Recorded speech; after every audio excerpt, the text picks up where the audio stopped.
तर आज आहे बाप्पाचा लास्ट डे. तर हे 10 दिवस कसे निघून गेले हे कळलंच नाही. तर 10 दिवस अगदी 10 मिनिटासारखे असतात. तर इथे आम्ही सेवा वगैरे केली, बाप्पाला छान असा नैवेद्य दाखवला आणि आम्ही पाहत होतो न्यूजला 5 मानाच्या गणपती बाप्पांचं विसर्जन.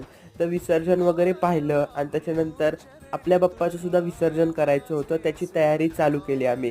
तर आज शेवटची आपल्या बाप्पाची घरातली आरती, त्याच्यानंतर आरती वगैरे केली आणि बाप्पाचा फेवरेट हा लास्ट नैवेद्य दाखवला मोदकाचा. तर आपल्या बाप्पाला मोदक खूप आवडतात, तर मोदकाचा नैवेद्य वगैरे दाखवला आणि मग आम्ही बाप्पाला घेऊन सगळं घर फिरवलं आणि आपलं मंदिरसुद्धा दाखवलं.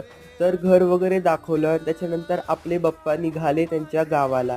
त्याच्यानंतर आम्ही गेलो विसर्जनाला. तर गणपती बाप्पा विसर्जन वगैरे केला. तर गणपती बाप्पा मोरया, मंगलमूर्ती मोरया, पुढच्या वर्षी लवकर या.